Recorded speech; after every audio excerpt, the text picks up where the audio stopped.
Hi, everybody. I'm Chris Flanagan. Welcome to What's Going Around here in DC News Now. Each week, we speak with doctors here in the DMV to see what's happening and what's going around. I'm really excited to be joined today by Dr. Kristin Conley from Frederick Health. Dr. Conley is an internal medicine physician and also part of the medical weight loss team there at Frederick Health. And Dr. Conley, great to see you. Thanks for joining us. Hi, good afternoon. Thanks. Yeah, Thanks for having me. yeah, Appreciate it. you bet. We're very happy to have you. And we are talking New Year's resolutions and why so many of us just, we fall off and just can't stick with our New Year's resolutions. And it happens to all of us. It seems like most of us, I should say, every year. I think there's a statistic that says 80 to 90% of people don't make it to February, the resolutions. So this is very timely. I think a lot of people it'll hit home with a lot of us. And Dr. Conley, why January 1st? It sounds like a basic question, but so many of us figure the new year, it's a new start. Why January 1st? Not, why not February 1st or July 1st? So I think everyone, is getting through the holidays and, the average American during the holidays packs on 5 to 10 pounds. And, you hit that Christmas and New Year's time frame and you're ready to make that change. You're ready to say, I'm ready to commit to a new diet. I'm ready to commit to new habits. But sadly, most of those resolutions that people set out on fail because they're just too vague or too extreme. People say, I'm going to eat better, I'm going to exercise more, but they don't. They don't really define what that means to the point where they're at home or rushing to get home or get out to pick up kids or get on a schedule. And they don't really define what that exercise more means or I'll eat better mid-January. So Right. that And our resolutions, I mean, are they worth it? You look at 80, 90% of the people are not following through. Are resolutions even worth it? I wouldn't necessarily call it a resolution, but changing your habits, Hmm. that motivation to make that resolution is one thing, but that fades over time. But clear habits, they stick. So making that successful change isn't really about the motivation, it's about clarity and consistency with what you're setting out to do. And Dr. Conley, why do so many people give up so easily and so early on? As they're trying to, change habits. A lot of them think it's all or nothing. You hit that January one and you're ready to hit the ground running. So you try to overhaul everything. You try to overhaul, what you're eating. You're cutting out entire food groups in some people's cases, or eating way too little. They're restricting their calories. And that quickly leads to burnout. That quickly leads to craving those food groups that you once were indulging in over the last several months. So the focus needs to be on a balance of those items. Yeah, I was going to ask maybe in lieu of, I don't know if we want to call them resolutions or not, but lifestyle changes, instead of going all out and all for nothing, how can we work maybe step by step, work in some different life habits? Yeah, I think progress beats, aiming for perfection Hmm. every time. I mean, that making those small changes, when I see patients, we talk about, different pillars that hold up that foundation of making a healthier you. And those pillars revolve around five things that I stress with patients. And we review these five things on every visit, pretty much. The first one is around meal planning and the components of the meals that you're having. You want to make sure it's balanced and you want to make sure you're planning. One thing I could advise patients to do is to at least plan 3 meals every week. So you're setting a grocery list, you're planning that out on, the weekend time frame when you might have a little bit more time, and you make that plan for you and your family. So set out to make that specific goal of planning, at least 3 meals a week. The next thing is around water intake. So, water intake is something that a lot of people forget about, but you want to aim to hydrate at least 64 to 80 ounces a day. If you see that water bottle is empty, that means you're winning that water game. So that is another big target. Physical activity is the third pillar I talk about with patients. So, physical activity is something that you have to not hit the ground running and, hit the gym hard that January 1st. If you're not someone who is exercising on a regular basis, simple things like just starting physical activity with walking, even just 10 minutes 5 days a week. Maybe it's at lunchtime. You want to set it at a time that you're going to be able to repeat that. The fourth pillar is around sleep. Uh, Folks don't really understand that sleep is not a luxury, it's a must have. You must get 7 to 9 hours of sleep every night. You need to feel rested. You need to be able to have the energy when you wake up, and you're balanced in all of your activities. And the last one is stress. Stress management is key to weight loss. You cannot out diet or out exercise that chronic stress.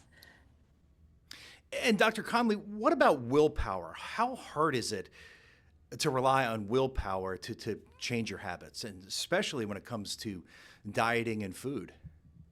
I wouldn't necessarily say it's willpower. I would say it's your determining that, a lot of patients will say, I've tried everything. It's not working for me. So, you have to realize that weight's influenced by many factors. It's not just willpower, it's biology, hormones, genetics. It's not a personal failure if you're not achieving your goals right away. We might have to have a different approach. And, I treat patients for obesity, and obesity is a disease. It is not a lack of willpower.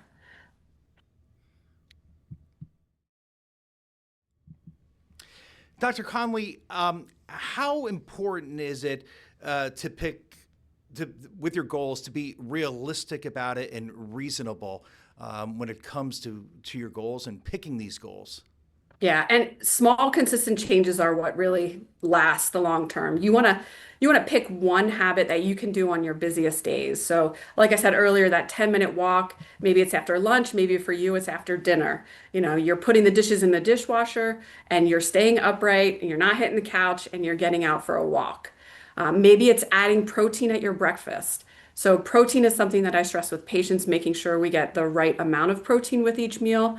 That's something that folks often struggle to incorporate in many of their meals, particularly at breakfast. So maybe for you, it's adding that protein at breakfast. That's kind of one of the big habits I stress.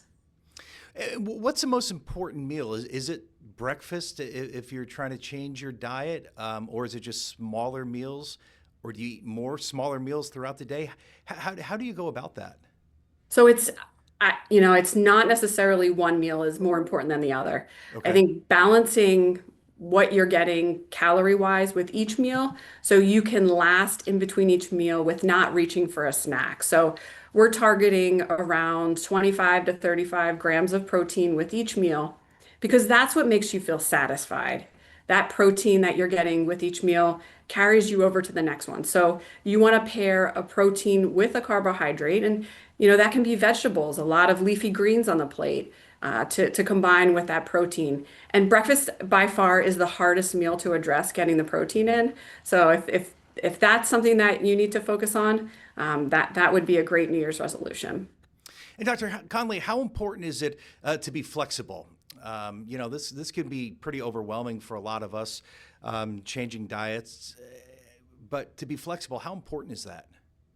Flexibility is key.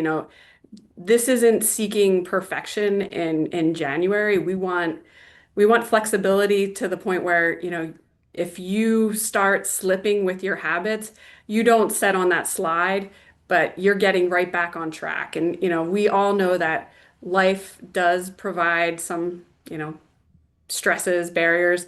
We want to be able to adapt to them and come back stronger, and get back on your goals. You know, the goal isn't a perfect January, it's a repeatable February. So making that progress is the goal. I like that. A repeatable February. What about a cheat day? Is it okay to have perhaps one cheat day a week, or even more so if you're so inclined? So I wouldn't call it a cheat day because that kind of implies a little bit of a negative connotation. Okay. Um, Maybe you have an event that you're planning for, you have a birthday or a celebration coming up. you know, those days do pose challenges for patients, but it's all about how you plan around that. So, my focus is on making sure that you plan breakfast and lunch and you don't skip meals to enjoy that, event in the evening because you know that there's a tendency for greater calorie intake around those celebrations. So if you go to a celebration and you've had maybe a nice healthy salad with some protein on it before you go, you may not indulge in those hors d'oeuvres or the alcoholic beverages that typically accompany that Okay, event. so it is important, you're going through this process to have a little bit of fun as well. Yes. Yes, absolutely. Yeah, good. That's good to know. Um, and do you see an uptick around the new year, around January 1st, where you see more patients coming in and people are trying to, get into better shape and eat better and eat healthier? Yes, naturally they do. And a lot of patients, there's a couple times of the year where we see an uptick in patients seeking help with weight loss.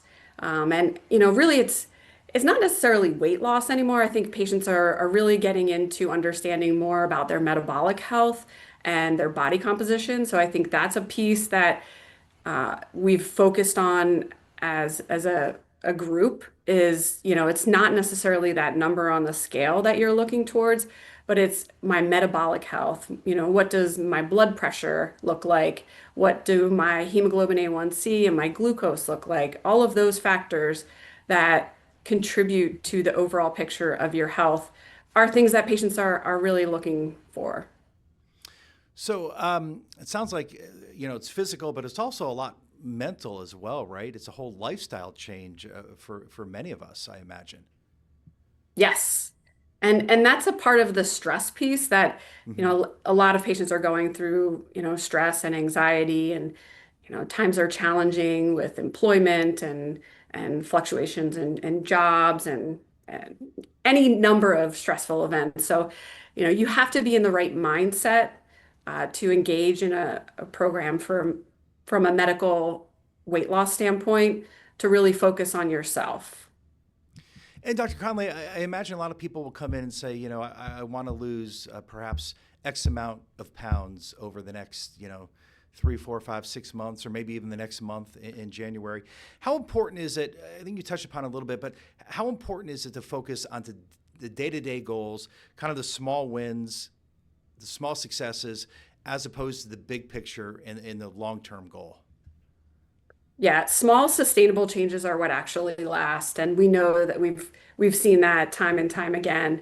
Um, I think focusing on those little pieces that you can tweak in your schedule, adding in planning for meals, making sure that's a focus, adding in maybe a little bit more focus on your hydration status, making sure that you're getting some type of physical activity, that movement is key. And that really helps your mental health. So, im improving all of those aspects, in addition to making sure you're getting that restful sleep, that 7 to 9 hours every night, those are real kind of changes that we can measure. And they're specific, they're measurable, and we can take action on them.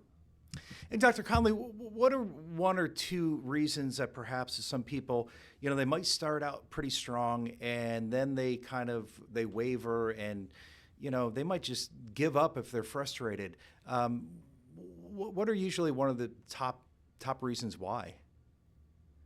I think the top reason why is stress and time. Hmm. And so you have to carve out time for yourself in order to be successful. I think one of the keys to long-term success is that regular self-monitoring. One of the key components of weight loss is really tracking and keeping, an idea of not what you think you're eating, but what you're actually eating. So, logging your meals, maybe you're weighing yourself on a weekly basis, not overdoing it with that regular weighing, but some type of tangible number that you're seeing. And then some form of accountability, really working with, either your physician, or maybe you have a friend, or even some of the apps out there can help you stay accountable to yourself. And really, it's it's not a magic thing, the weight loss. It works because, you're keeping track and you're aware of where you stand with the weight loss Hmm. and your ability to course correct. So, you identify that schedule's changed, stress changed, and you're tracking that and you're able to see the day-to-day changes and make that happen. And Dr. Conley, what about alcohol? I know a lot of people now will do dry January. Um, Alcohol, obviously, a lot of calories in drinks. Do you recommend somebody go cold turkey, or is it No. better for the No. body? Okay, I was going to ask, is it better to kind of just cut down more so than? So, if you're drinking alcohol and to the extent where you're concerned about your use, it would be something that I would highly recommend you talk to your primary care physician Mhm. and get advice about, your habits there. But traditionally, alcohol, not only the calories in alcohol can cause that weight gain or difficulty losing weight, it's also very dehydrating. And folks don't realize that that also plays into why alcohol can be a challenge with weight loss. And then a lot of folks say that it kind of lowers their guard with additional calorie intake. So it's something that you want to be careful of, around the holidays, particularly with, extra calories taken in, due to the account of alcohol. And Dr. Conley, January is often a time, there's a lot of stress, right? We're coming off the holiday season. There's financial strain paying for a lot of these gifts. There's also seasonal fatigue for many of us, the winter blues. How psychologically difficult is this time to sustain major life changes? Like you're trying to drop some weight with all these other factors involved. Yeah, and like I said earlier in our discussion, traditionally around the holidays, patients are gaining weight, Hmm. that 5 to 10 pounds every year. And that starts to accrue. And if year over year those pounds are adding on, it becomes harder year after year to try and work to keep it off. So I would say that, making those small habits, we're not perfect. If you can make those small habits stick, then the next November, December, January comes around and the scale isn't showing 5 to 10 pounds more. You're getting ahead there. You're decreasing that body fat percentage, you're building muscle. If you've employed a physical activity routine where you're incorporating that cardio and some of that resistance exercise, you're just feeling generally better overall. And you have the mindset to stay on track through the next holiday season. Yeah, the small successes there. You mentioned scales. Do you recommend weighing yourself weekly, bi-weekly? How often should we be stepping on the scales?